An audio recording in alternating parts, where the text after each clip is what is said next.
こんばんは。So, 今日はですね today I thought I would talk about something fun. Since yeah, I've been doing pretty heavy stuff lately. I'm gonna be doing something about manga. Well, not really about manga, but more on why I appreciate, why I look up to good manga artists. And yeah, because when I think about it, I think manga creators are like secretly super knowledgeable and observant people, right? The good ones anyway, like the really famous ones. It's like why I think One Piece is so popular. It's because the author, Oda-san, Oda Sensei, it's like he really pays attention. I mean, I think this generally goes for um, how people work in Japan, like the work culture in general. Like they're really considerate to like the little details, That's like uh, the creator of Ghibli films, Hayao Miyazaki. He said this in an interview once. He said something like, "Kami wa saibu ni aru," which basically means God is in the details, which is so true. Like if you've been to the Ghibli Museum in Japan, they would have his work posted everywhere in the museum, right? Like since he first started out to the current situation that he is in now, to his more recent works, and like even in the beginning, like his drawings and his the stuff that he created, basically everything. Like you really paid attention to every single detail, from the food, um, to like carvings on the pillars in the backgrounds, to like even the patterns on like flower vases or colors of the sunset. There's always different colors for different sunsets in different places, and even buildings, right? Like he would have like little, for example, if he draws a scene of a, let's say he draws a scene of a city scene, right, with skyscrapers. Like you would notice like little tweaks in shadows of the building windows, like for different sides, right? So this how do I put this? So basically, he just really pays attention to the little details, right? And it pays off because I think that's what made his work so popular and so inspiring in a sense. Like we don't realize this when we're watching the movies, but it's all those little details, accumulated little details that make it beautiful, like that make the art beautiful. So yeah, so back to manga, right? I think good manga artists, they really pay attention to the details of their drawings, especially in like the facial expressions of the characters. And I realized like facial expressions like really make a difference in to the feel and the scene of the story. Like same goes for movies, right? Like if an actor is really shit at portraying that emotion, or now if their facial expressions are not accurate enough, it's like really um, we won't really feel attracted to them in the first place.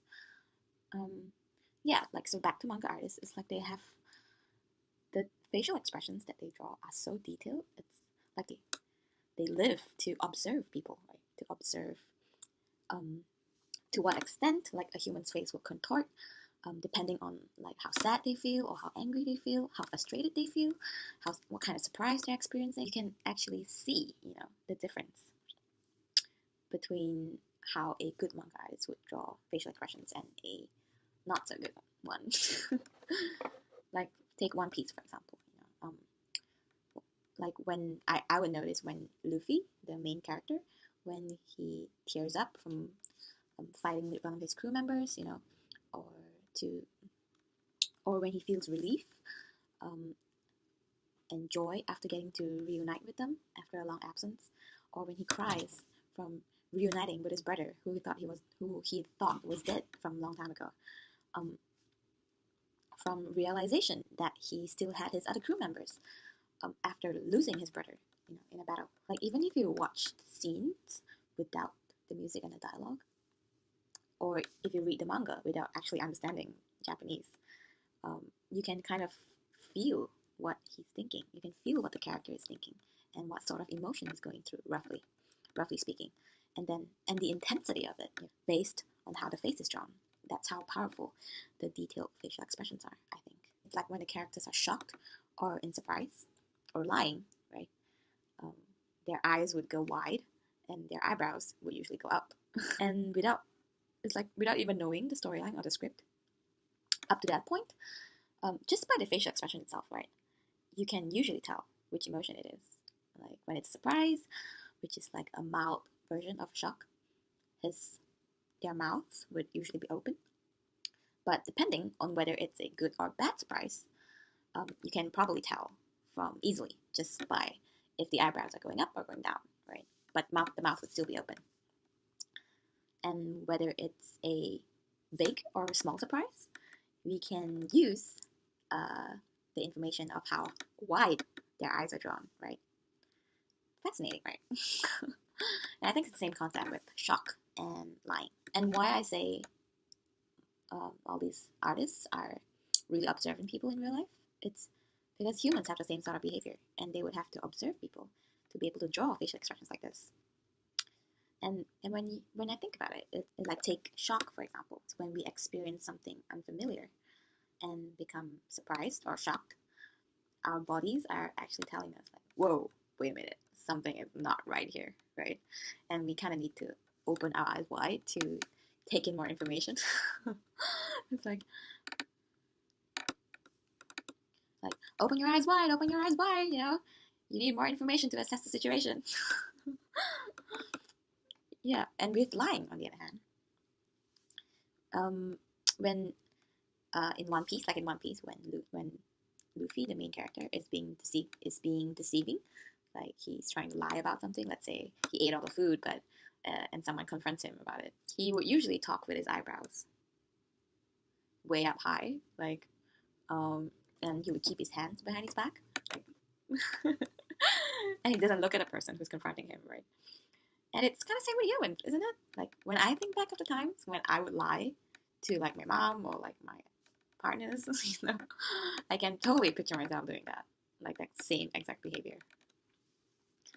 For example, if I think back to the time where I would lie to my mom, you know, about being at my friend's place when I was actually out with a guy, right? I would come home and she'd be like, "So what did you guys do?" And yeah, usually I didn't want to look at her, so at that moment I would pretend to come across something interesting on my phone, right? Like, yeah, we just did our hair, you know. And lying was still kind of a new concept to me back then. But when I was trying to lie to my partner, for example, this was after I learned the concept of lying, right? I think this was after I read one of those body language books where when they said, oh, people tend to not want to give you eye contact when they're lying to you. And when I was trying to lie to my partner back then about using Tinder, I was purposefully, like when he would call me out on it, like when he would get suspicious, I would intentionally look at him in the eye a lot, like, to the point where I was probably being a bit creepy. Because I knew, right? I knew that not looking at him would only make me look more guilty. Yeah, but in any case, I realized both times whether I was lying to my mom or whether I was lying to my partners or my friends, like my eyes would usually be like open, like this, right? Because I guess it's only natural. I suppose it's only natural for us to want to lie with our eyes wide open. It's because in a way we're trying to tell the person that please believe me, you know, like please look into my eyes and believe what I'm trying to tell you. It's the truth, you know. Because if we actually did see them as a threat, or we want to seem as a threat ourselves, we would probably have our eyes like more narrow instead of wide open. Like think about your eyebrows when you're about to fight someone, right? Or if you're just disagreeing on them about something. For example, if we're being accused of doing something that we know that we didn't do, right? In other words, when we're not lying. So when we're lying, our eyes would be like usually more open and more wider than usual. And when we are not lying, when we're actually telling the truth and people accuse us of it, we would get defense and would be like, what the hell are you trying to say, you know? Interesting, right? But yeah, I guess that's all I have to share for today. Hope you found this fun and interesting like I did. And if you didn't, then sorry that I wasted your time, but hopefully I'll come up with something that we can both find interesting next time, right? Yeah, anyway, thanks for watching, and see you in the next video. Jenny.